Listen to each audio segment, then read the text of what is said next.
The world's most powerful military has 11 aircraft carriers. So why, in one of the most dangerous choke points on Earth, is there only one? For decades, America sold the image of total dominance. If Washington was angry, a fleet appeared. If Washington was furious, 2 fleets arrived. The message was simple: the U.S. Navy ruled every ocean. But what if that image is no longer real? What if the empire of 11 carriers is, in a real crisis, reduced to one nervous steel island floating alone in hostile waters? It is not just a story about ships. It is a story about something much bigger. A military that can spend hundreds of billions but still waits for spare parts. A Pentagon that can track targets across continents but struggles to track its own assets. A global superpower stretched across Europe, the Middle East, and the Pacific at the same time. And a war machine that still looks unstoppable on television, while quietly worrying about empty stockpiles, broken supply chains, and exhausted crews. The giant still looks enormous. But for the first time in decades, the world is starting to ask a dangerous question. Is America still invincible, or is the world's strongest military beginning to show its limits? Because once a giant starts to wobble, history moves very fast. That is where the illusion begins to crack. The sea wind over the Persian Gulf has always carried salt, heat, and the smell of oil. But today it carries something colder. Mockery. For decades, the United States military was not just an armed force. It was a legend. Carrier strike groups moved across oceans like floating cities. Fighter jets crossed the sky like thunder with wings. Missiles traveled with the confidence of a nation that believed history itself had chosen its side. If Washington was unhappy with a country, a fleet appeared offshore. If Washington was very unhappy, a second fleet followed. That image became part of global political reality. America did not just possess military power. It possessed psychological power. The belief that it could be everywhere, at any time, with overwhelming force. But legends have a weakness. They eventually collide with reality. And reality is much less cinematic. On paper, the U.S. Navy still has 11 nuclear aircraft carriers. 11. A number that looks invincible in speeches and campaign promises. But paper strength and real-world readiness are two very different things. Because when a crisis hits, those 11 carriers begin to disappear. One is in dry dock. One is stuck in repairs. Maintenance overruns delay one. One is exhausted from deployment. One is technically available but not truly ready. And suddenly, the empire of 11 becomes the reality of one. One ship. One steel island. One symbol of American power is floating in dangerous waters and trying very hard not to look afraid.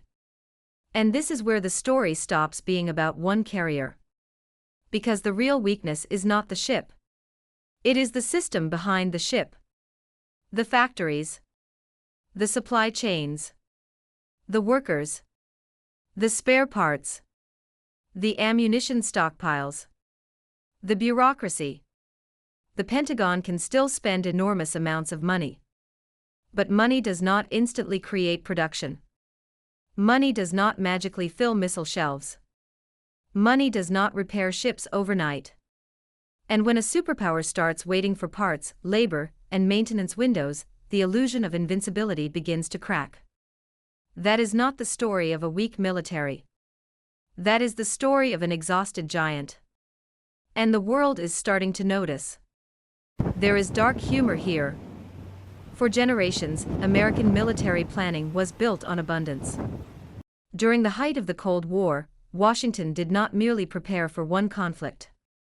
It is prepared to fight 2 major wars while still maintaining sufficient reserve strength for a third regional emergency. It was a doctrine born from industrial supremacy. America once built things at a pace that seemed almost supernatural. Ships. Aircraft. Tanks. Engines.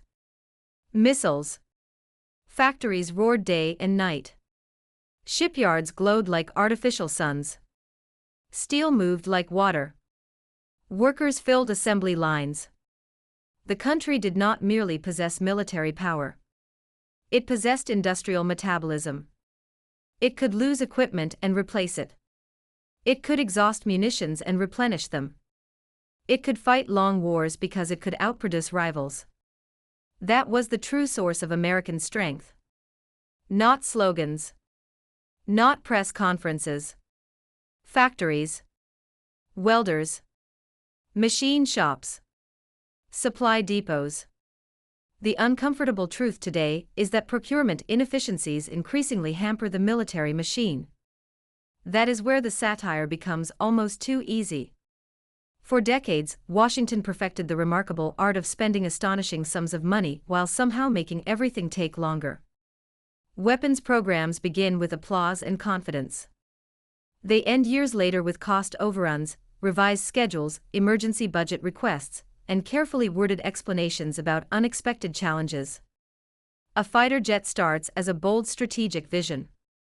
Then comes the committee. Then the subcontractors. Then the legal reviews. Then the redesign. Then the redesign of the redesign. Then the cost estimate is quietly doubled. By the time the platform is ready, the threat it was designed for has already evolved. The battlefield moves at the speed of software. The bureaucracy moves at the speed of paperwork. That gap is where weakness begins. The real problem is that the military system behind the ship has become nearly as important as the ship itself. And that system is creaking. The next layer of weakness lies in defense industrial bottlenecks. That is where the myth of unlimited American military capacity collides with the reality of production. Money can buy contracts, and the U.S. can print unlimited money. But money cannot instantly create skilled labor, and the Fed cannot produce talent. It cannot immediately produce welders, propulsion engineers, semiconductor specialists, or shipyard workers. The U.S. president or presidents can do little to improve the situation either. Factories cannot be summoned into existence by presidential speeches. Production lines do not respond to patriotic slogans. They respond to machinery, logistics, labor, raw materials, and time. It is the real strategic problem. A superpower can authorize hundreds of billions in defense spending. But it cannot build capacity instantly. And capacity is what wins long wars. There is something almost cruelly ironic about this. The most expensive military establishment in human history can still find itself waiting for parts. Waiting for labor. Waiting for maintenance windows. Waiting for delayed contracts. Waiting for suppliers. Waiting is not a word empires like to hear. Then comes readiness and stockpile concerns, which may be the most dangerous weakness of all. That is where military prestige meets mathematics. Missiles are not infinite. Precision-guided munitions do not magically regenerate. Speeches do not produce artillery shells. Readiness is inventory, maintenance, and logistics. And in recent years, prolonged support for overseas commitments and simultaneous pressure across multiple regions have raised serious questions about how quickly stockpiles can be replenished. The public sees the aircraft. Strategists see the shelves. And shelves, unlike speeches, can become empty. That is the uncomfortable joke at the heart of modern military power. A nation can look overwhelmingly strong on television, while quietly worrying about ammunition depletion rates in private briefings. Then there is the matter of failed Pentagon audits. Few things better capture institutional irony than this. The most heavily armed bureaucracy in history has repeatedly struggled to fully account for what it owns. There is something almost poetic about an organization capable of tracking targets across continents while struggling to track assets within its own system. It is not just an accounting embarrassment. It is a strategic issue. If an institution cannot reliably account for equipment, parts, inventory, and assets, then it becomes harder to know what can be deployed, repaired, replaced, or surged. War depends on visibility. Audits may not be glamorous, but they are the skeleton of readiness. An empire that loses track of its own bones eventually begins to limp. Then comes global overstretch. It may be the most obvious weakness and also the most dangerous. The United States is expected to deter Russia in Europe, project power in the Middle East, counterbalance China in the Pacific, maintain alliances in East Asia, protect global shipping lanes, sustain nuclear deterrence, respond to crises anywhere. The map is enormous. The force is finite. That is the old imperial trap. The more places you must reassure, the fewer places you can dominate decisively. Presence is not the same as concentration.